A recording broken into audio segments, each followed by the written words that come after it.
विद्यार्थी मित्रों, आज के तासिका के अंतर्गत हम लोग बीए द्वितीय वर्ष चतुर्थ सत्र हिंदी ऐच्छिक पेपर नंबर 7, जिसका नाम है आधुनिक हिंदी कविता। इस पेपर के अंतर्गत डॉक्टर बाबा साहेब अम्बेडकर विश्वविद्यालय ने जो पाठ्य पुस्तक रखी हुई है, जिसका नाम है चुनी हुई लंबी कविताएं, इस पाठ्य पुस्तक के अंतर्गत की तीसरी कविता भाषा की रात सुदामा पांडे उर्फ धूमिल रचित इस कविता को क्या है देखने जाने वाले हैं। इससे पूर्व हम लोगों ने प्रथम कविता आंसू जयशंकर प्रसाद जी की देखी। उसके पश्चात द्वितीय कविता सरोज स्मृति सूर्यकांत त्रिपाठी निराला जी की आप लोगों के सम्मुख रखी, और अब हम तीसरी कविता भाषा की रात सुदामा पांडे उर्फ धूमिल जी की जो है तो क्या है आप लोगों के सामने प्रतिपादित करने जा रहे हैं। देख लीजिए, इसके टाइटल को स्मरण में रखिए। भाषा की रात, यह जो है तो सुदामा पांडे जी की लंबी कविता में से एक कविता है। इस कविता के प्रारंभ के पूर्व मुझे ऐसा लगता है कि हम लोग सुदामा पांडे जी का स्थूल परिचय क्या है सर्वप्रथम देख ले। सुदामा पांडे जी का स्थूल परिचय देखने के पश्चात उनकी कविता की ओर क्या है हम पदार्पण करेंगे। तो देख लीजिए, उनका परिचय मैं आप लोगों के सामने रखने का प्रयास कर रहा हूं। परिचय के अंतर्गत सुदामा पांडे धूमिल का जन्म जो है तो 9 नवंबर 1936 को गांव खेवली वाराणसी उत्तर प्रदेश में हुआ। इनके पिता शिवनायक पांडे एक मुनीम थे।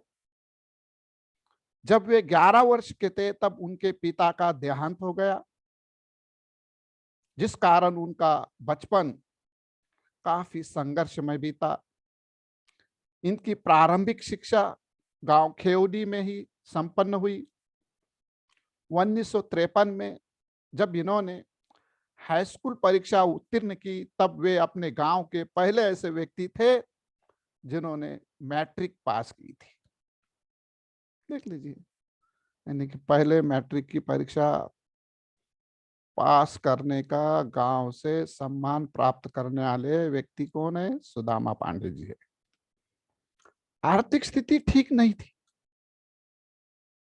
फिर भी उन्होंने इंटर कॉलेज वाराणसी से अपनी पढ़ाई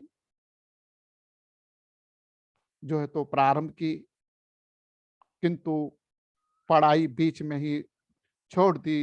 लेकिन कुछ समय बाद उन्होंने अपनी शिक्षा पुनः प्रारंभ की और 1958 में वाराणसी से विद्युत का डिप्लोमा प्राप्त किया तथा उनका बौद्धिक विकास पुस्तकालय से हुआ। और इस बीच 12 वर्ष की अल्प आयु में उनका विवाह मूर्ति देवी से हुआ। कि पत्नी का नाम क्या है? मूर्ति देवी। आपने विवाह के बाद रोजगार की तलाश में जो है तो अपने गांव से बाहर निकल पड़े और सुदामा पांडे कलकत्ता आ गए। यहाँ शुरुआत में उन्होंने मजदूर के रूप में लोहा ढोने का काम किया, लेकिन इसकी जानकारी पाते ही उनके सहपाठी मित्र तारकनाथ पांडे ने उन्हें एक लकड़ी की कंपनी में नौकरी दिलवा दी। 1.5 वर्ष तक नौकरी करने के बाद वे बीमारी के कारण पुनः घर लौट आए। इसके बाद उन्होंने 1958 में प्रथम श्रेणी से प्रथम स्थान लेकर विद्युत का डिप्लोमा प्राप्त किया और वहीं विद्युत अनुदेशक के पद पर क्या है वो नियुक्त हो गए।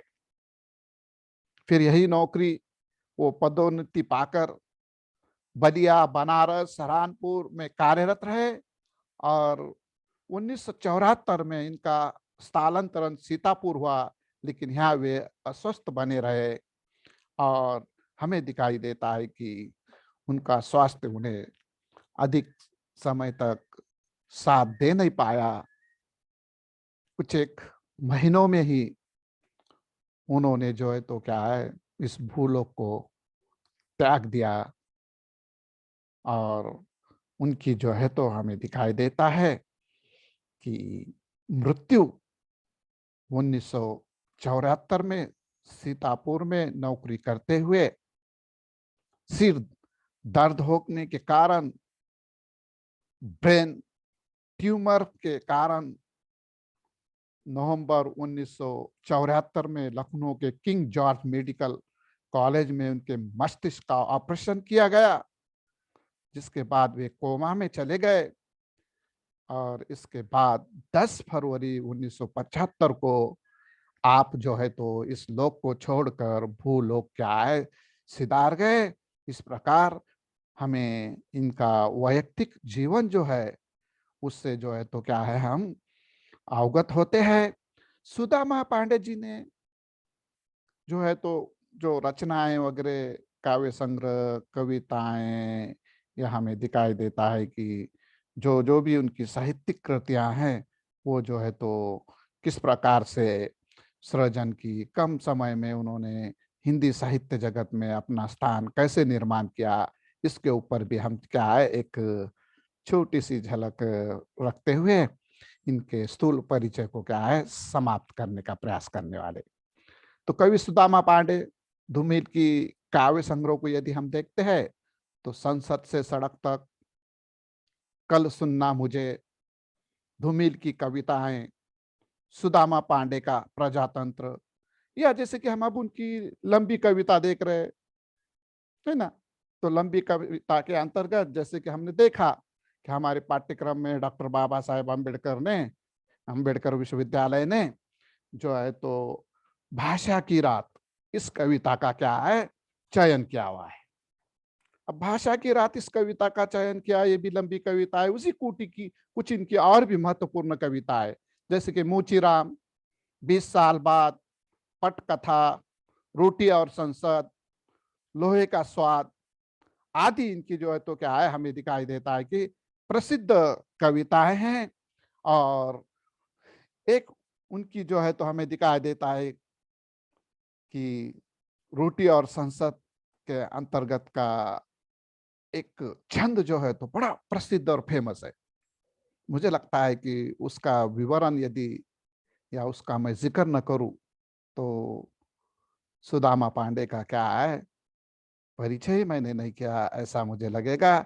इसलिए मैं इस महान विभूति के, सुदामा पांडे जी के, उनके प्रसिद्ध काव्य रचना को, जैसे कि कल सुनना मुझे के लिए साहित्यिक अकादमी का पुरस्कार से उसे सम्मानित किया था, उसी तरह लोगों ने उनकी जो है तो इस पंक्तियों को भी क्या है बड़ा सराहाया हुआ है। देख लीजिए पंक्तियां किस प्रकार की है रोटी और संसद की। एक आदमी रोटी बेलता है, एक आदमी रोटी बेलता है, एक आदमी रोटी खाता है, एक आदमी रोटी बेलता है, एक आदमी रोटी खाता है, एक तीसरा आदमी भी है, एक तीसरा आदमी भी है जो ना रोटी बेलता है और ना रोटी खाता है। देख लीजिए, एक आदमी रोटी बेलता है, एक आदमी रोटी खाता है, लेकिन तीसरा एक और आदमी है जो ना रोटी बेलता है ना रोटी खाता है, वो सिर्फ रोटी से खेलता है। मैं पूछता हूं कि वो तीसरा आदमी कौन है? मेरे देश की संसद मौन है।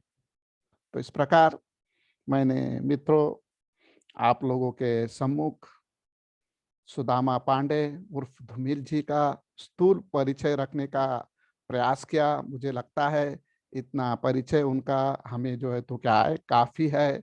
अब हम जो है सुचारू रूप से डॉक्टर बाबा साहेब अम्बेडकर विश्वविद्यालय ने हमारे पाठ्यक्रम के अंतर्गत उनकी जो कविता रखी हुई है भाषा की रात, इस कविता को क्या है प्रारंभ करने का क्या है प्रयास कर रहे हैं। देखिए, धूमिल के माध्यम से केवल व्यवस्था से ही नहीं, धूमिल कविता के माध्यम से केवल व्यवस्था से ही नहीं जूझते, व्यवस्था की और मानवीय परिस्थिति से भी क्या है वे मुठभेड़ करते हैं। उनकी आक्रामकता जहां लाचारी है, वहीं भविष्य के दिवंगत गुंज उपजने वाले टंकार भी है।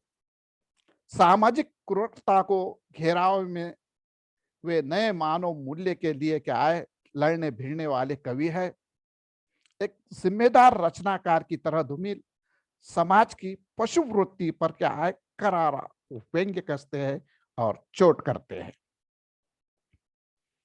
कवि की या कविता की भाषा में अपनी सहज आत्मीयता से इन छंदमवेशी पशु आचरणों के पीछे छिपे सामाजिक तथ्य का वे उद्घाटन करते हैं। वो अंतर्विरोध के वर्णीय व्यवस्था और संस्कारगत मनोगतवादी अवधारणाओं के कारण अंतर्विरोध के वर्गीय अंतर वस्तु को अमूर्त छोड़ देते हैं। अपनी मार्क्सवादी समझ के बावजूद यूरोपियन मूल्य के प्रति इतनी गहरी आस्था रखने वाले व्यक्ति धूमिल अपने आप में समाज द्वारा कितना उत्पीड़ित रहा, यह अपने संदर्भों में एक दर्दनाक क्या है कहानी है। देखिए मित्रों, भाषा की रात ये जो कविता है भारत में 70 के दशक में उठे भाषिक विवाद को लेकर लिखी गई है। भाषा की रात कविता भारत में 70 के दशक में उठी भाषिक विवाद को लेकर लिखी गई क्या है एक कविता है। हमारे दक्षिणात्य भाई जो है इडली सांभर डोसा पेई, और इधर हमारे उत्तर के भाई, इनमें जो है तो भाषा का बखेड़ा निर्माण किया गया था। राजनीतिक षड्यंत्र था ये, और बड़े दुर्भाग्य की बात है 70 वर्ष से अधिक होने के बावजूद भी हमारे स्वतंत्र भारत की राजभाषा केवल हिंदी है। राष्ट्रभाषा जो है तो क्या है आज भी हिंदी का स्थान प्राप्त करने में असमर्थ है, क्योंकि भाषिक विवाद बड़े पैमाने पर हमारे देश में देखने के लिए मिलता है। इतना ही नहीं, हमारे देश में भाषावार प्रांत रचनाएं, कन्नड़ कर्नाटक की, मराठी महाराष्ट्र की, तमिल तमिलनाडु की, है ना। इन राज्यों से आपको अधिक मुझे जो है तो जानकारी देने की आवश्यकता नहीं है। आप जो है तो भली भांति अवगत हो गए होंगे कि किस तरह से भाषा की रात कविता में भारत में 70 के दशक में उठी हुई भाषिक विवाद को लेकर लिखी गई एक जो है तो क्या है कविता है। देश में सांस्कृतिक जागरण का प्रतीक जो है तो भाषा है, पर उसे ही राजनीतिक आंदोलन का स्वरूप किस प्रकार से घातक स्वरूप में जो है तो चित्रित करने का यहाँ पर उन्होंने राजनीतिक लोगों ने किया हुआ उसका जो है तो क्या है रूप यहाँ पर हमारे सामने व्यक्त किया हुआ है। जिस भाषा को प्रकाश का संवहन बनाने देश की सही और अनिवार्य समस्या है, उसे भूख पर ध्यान देना चाहिए था। लिख लीजिए, जिस भाषा को प्रकाश में संवाहक बनाकर देश की सही और अनिवार्य समस्या थी उसको छोड़कर उसे जो है तो क्या है यहाँ पर जो है तो हाईलाइट किया गया, या उसको जो है तो सम्मुख लाया गया, और मुख पर भूख पर ध्यान देना चाहिए था। वहां आंदोलन के अंधकार का शिकार होकर जनता का ध्यान अनिवार्य समस्या से क्या है हटा दिया गया। आज भी इस भारतवर्ष में जब हम देखते हैं तो पता चलता है कि हमारे राजनीतिक नायक है, ये राजनेताएं हैं, वो किस तरह से व्यक्ति की मूल समस्या से, जनता के मूल समस्या से जनता को भटकाने के लिए जो है तो कैसे कैसे हथकंडे करते हैं। जैसे कार्ल मार्क्स ने कहा था, धर्म क्या है? अफीम की गोली है। आज भी इस वर्तमान समाज में धर्म का इसका उसका सहारा लेकर देश की न जाने 50 साल के पूर्व की स्थिति जो है तो अवुन्नति को यहाँ पर क्या है हम देख रहे हैं, किस तरह से जो है तो उसका चित्रण वगैरह हो रहा है। देश को जो है तो आज आधुनिक टेक्नोलॉजी आईटी के जमाने में उत्तर उत्तर जो है तो लोग मंगल पे ग्रह पे उस पर हम भी जा रहे नहीं, जाने का तरक्की का सोचना है। तो हमारे कुछ भाई धर्म के जो है तो ठेकेदार, धर्म में जो है तो क्या है किस प्रकार से देवी की आराधना करना चाहिए और उसे क्या चाहिए इस पर व्याख्यान दे रहे हैं। गोमूत्र का महत्व बतला रहे। कोरोना काल जैसे हमें दिखाई देता है कि विनाशकारी इस काल में लोगों को जो है तो गोबर से अपने शरीर पर पोतने से क्या है इसका इलाज होता है। इस प्रकार के भ्रामक बातों का क्या है प्रचार कर रहे हैं और सही जो है तो राह से उन्हें भटकाने का कार्य करे। इसी प्रकार का कार्य 70 के दशक में भी इन लोगों ने जो है तो राजनायकों ने राजनेताओं ने किया हुआ है। भाषा की ओर उनका ध्यान आकृष्ट कर भाषावाद में लोगों को जो है तो क्या है उन्होंने जो है तो उसके अंतर्गत उनका आकर्षण निर्माण कर कर या भाषा की जो है तो आंदोलन की जो बातें है उसमें उनको जो है तो उजागर कर कर उनके सामने महत्व उसके बतलाते हुए मुख्य समस्या से क्या है उनको जो है तो दूर करने का प्रयास किया हुआ है। सुदामा पांडे धूमिल की भाषा की रात इनकी लंबी कविता में प्रस्तुत कविता जो कि मैंने बताया आपको 70 के दशक की है, भाषा के विवाद से उठे आंदोलन को लेकर लिखी गई है। जब भी आंदोलन होता है तो भीड़ में खींचने के लिए भीड़ जुटती है और पुतले जलाए जाते, सविनय अवज्ञा आंदोलन का उग्र रूप दिया जाता है। भीड़ उग्र बनकर अवांछित कार्य करती है। कवि ने भाषिक मुद्दे को राजनीतिक रंग दिया जाने की प्रस्तुति को भी व्यंग्यात्मक तरीके से क्या है व्यक्त किया हुआ हमें देखने के लिए मिलता है। देख लीजिए प्रारंभ में ही कविता का जो प्रारंभ होता है वो किस प्रकार का है। इसमें सुदामा पांडे जी ने किस तरह से जो है तो चित्रण किया हुआ है वो हमें देखने के लिए मिलता है। बजट के अंधेरे में नींद का सविनय अवज्ञा आंदोलन चल रहा है। नारों के पीछे चीजों का नाटक बनती हुई भीड़ में किसी बेशौर आदमी का बेरंग पुतला चिटक चिटक जल रहा है। उसकी राख फुटपाथ पर खड़े भिखारी के खाली कटोरे में गिर रही है। देख लीजिए कविता का प्रारंभ किस प्रकार किया है।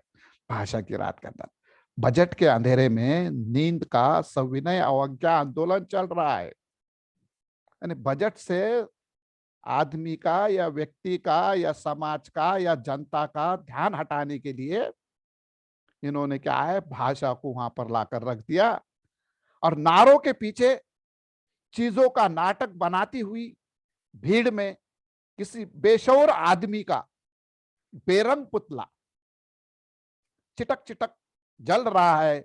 उसकी राख फुटपाथ पर पड़े भिखारी के खाली कटोरे में गिर रही है। धुएं से ढके हुए आसमान के नीचे लगता है कि हर चीज झूठ है। आदमी, देश, आजादी और प्यार सिर्फ क्या है नफरत सही है। इस आंदोलन को उसको हम देखते हैं तो यहाँ ना राष्ट्रीयता है, ना इंसानियत है, ना देशभक्ति है, ना आजादी की अहमियत है, ना प्यार है। सिर्फ है तो क्या है नफरत और नफरत और नफरत है। और लोग किस तरह से आपस में एक ही देश के होते हुए जो तो लड़ रहे हैं और किस कारण बजट के अंधेरे में बजट को जो है तो क्या है छुपाने के लिए भाषा को वहां पर लाया गया है। आगे देख लीजिए आप देखते हैं तो पता चलता है कि नफरत सही है इस शहर में या उस शहर में। यानी कि मेरे या तुम्हारे शहर में चंद चालाक लोगों ने बहस के लिए भूख की जगह भाषा को रख दिया है। उन्हें मालूम है कि भूख से भागा हुआ आदमी भाषा की ओर आएगा। उन्होंने समझ लिया है कि एक भुक्कड़ जब गुस्सा करेगा अपनी अंगुलियां क्या है चबाएगा। एक भुक्कड़ क्या करने वाला है, क्या खाएगा वो। और अब वे लौट रहे हैं उपाधियां, और अब वे लौटा रहे हैं उपाधियां और अलंकार।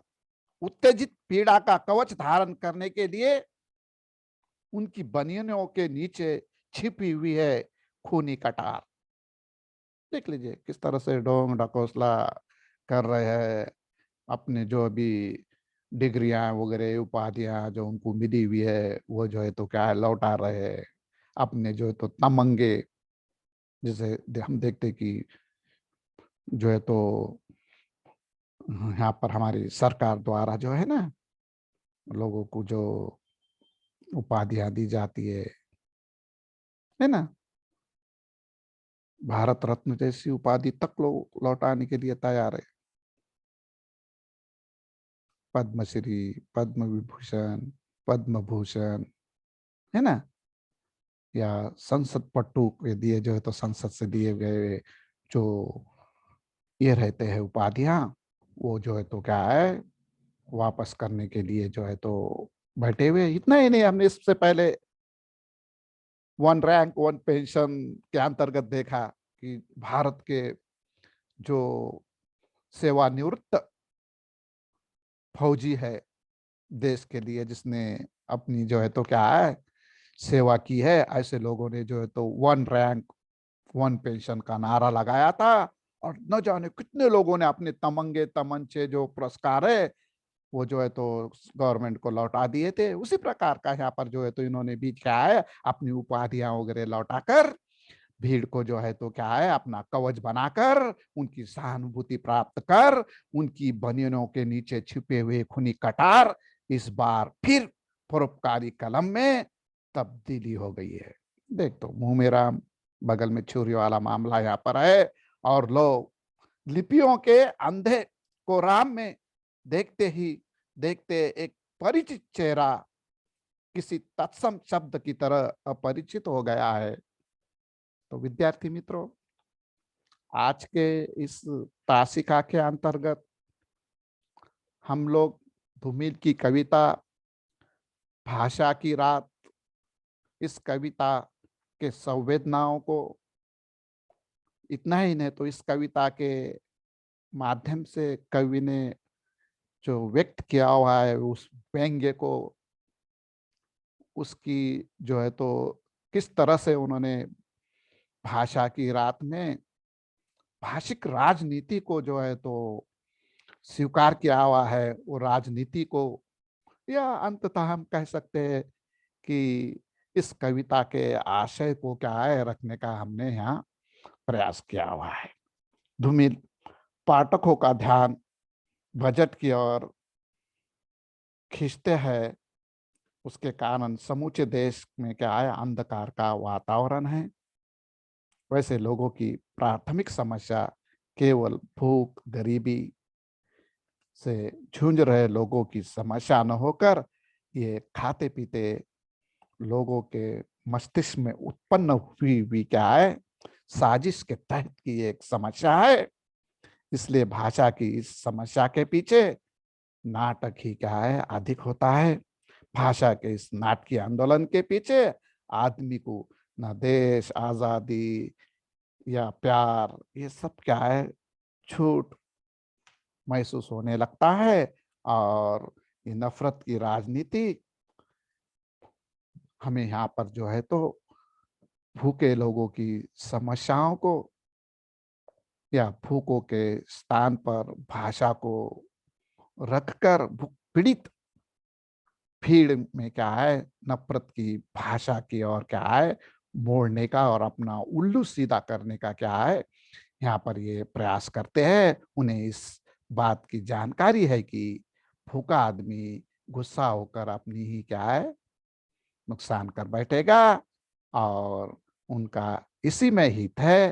धूमिल ने भाषा के आंदोलन को इसी परिप्रेक्ष्य में देख की कोशिश की है।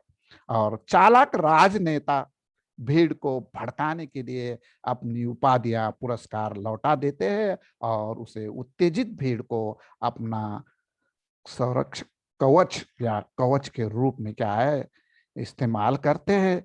फिर से पुनः एक बार उन पंक्तियों को मैं यहाँ पर आपके सम्मुख रखते हुए इस पहले भाग को भाषा की जो है तो रात इस कविता का क्या है समापन करने जा रहा हूं। तो देख लीजिए, उनकी बनियन के नीचे छिपी हुई खूनी कटार इस बार फिर परोपकारी कलम में तब्दील हो गई है और लोग लिपियों के अंधे कोहराम में देखते ही देखते एक परिचित चेहरा किसी तत्सम शब्द की तरह अपरिचित हो गया है। तो मित्रों, हमें यहाँ दिखाई देता है कि लोगों को भाषाई के या भाषा के मुद्दे पर गुस्से में या गुस्से का शिकार बनाकर उसे जो है तो राजनायक नेता इस्तेमाल कर रहे हैं। इस घटना को, इस कार्य को कवि जो है तो बड़ा दुखद मानता है, क्योंकि वो जानता है भूख सबसे पहले भाषा को खाती है। धूमिल का यही दृष्टिकोण भले ही भाषा के राष्ट्रीय स्वरूप के प्रति अति उत्साही लोगों के लिए अनुचित लगे, किंतु धूमिल भूख को सबसे बड़ी समस्या मानते हैं। साथ ही भीड़ के अंधेपन से भी वो उन्हें नफरत है। वे चाहते हैं कि लोग अपनी समस्या के प्रति सजग हो, सतर्क हो, जागरूक हो, गैर जरूरी आंदोलनों के चक्कर में न पड़े। भाषिक आंदोलनों का बुद्धिजीवियों तक सीमित न रख उसे भीड़ के साथ जोड़ा गया। आंदोलन में परस्पर विरोधी शोर फूटे। भाषा बहने एक दूसरे के विरुद्ध नफरत की आग उबलने लगी। देख लीजिए, ये भाषा का जो मामला है ये बुद्धिजीवियों का मामला है, आम लोगों का नहीं। और आम लोगों के लिए जो है तो उनकी भूख, उनकी समस्याएं, उनकी रोजमर्रा की जिंदगी में आने वाली घटनाएं, बेकारी वगैरह जो है तो क्या है महत्वपूर्ण रखती है। वो इतने कहाँ भाषा तज्ञ हो गए, भाषा विज्ञान के जो है तो महारथी हो गए कि भाषा के ऊपर जो है तो आंदोलन कर कर भाषा को जो है तो क्या है लेकर चलने वाले हो। इनके लिए तो क्या है भूख महत्वपूर्ण है। और पता है भूखा आदमी जो है तो भूखा आदमी क्या है, खुद की उंगलियां खुद ही चबाता है, उन्होंने कहा है। तो विद्यार्थी मित्रों, इस प्रकार हमने आज के इस तासिका के अंतर्गत बीए द्वितीय वर्ष चतुर्थ सत्र के अंतर्गत डॉक्टर बाबा साहेब अम्बेडकर विश्वविद्यालय ने हमारे पाठ्यक्रम के अंतर्गत भाषा की रात इस लंबी कविता को जो समाविष्ट किया था और जिसे जो है तो सुदामा पांडे जी ने जो है तो क्या है लिखा हुआ है। तो सर्वप्रथम हमने भाषा की रात इस कविता को प्रारंभ करने से पूर्व उसके रचयिता सुदामा पांडे जी का स्थूल परिचय आप लोगों के सामने रखा। भाषा की रात इस कविता का जो है तो एक बड़ा हिस्सा आप लोगों के सम्मुख रखा। बाकी का जो भाग है मुझे लगता है कि आने वाले दूसरे तासिका के अंतर्गत, दूसरे भाग के अंतर्गत मैं आप लोगों के सम्मुख रखूंगा, क्योंकि ये जो भाग हम कर रहे हैं वो एक टेक्निकल प्रॉब्लम के कारण कह लीजिए, क्योंकि समय सीमा के कारण कह लीजिए, या अध्ययन की सुविधा के लिए कह लीजिए, या आपको सुचारू रूप से वो जो है तो उससे आप जो है तो ज्ञान उसका जो कविता का जो है तो आत्मसात करने का, अनुभूत करने का, उसका ज्ञान आत्मसात करने का कार्य आसान हो, यही इसके पीछे का मकसद है। अन्यथा दूसरी कोई वजह नहीं है। तो देख लीजिए, कोरोना काल है। आप आपका, आपके परिवार का, है ना, अपने समाज का ख्याल रखिए, सामाजिक अंतर रखिए, मास्क का इस्तेमाल कीजिए और निरोगी स्वस्थ रहने का क्या है कार्य कीजिए। और इतना कहकर मैं आप लोगों के सम्मुख जो है तो इस तासिका का क्या है, समापन करता हूँ। धन्यवाद।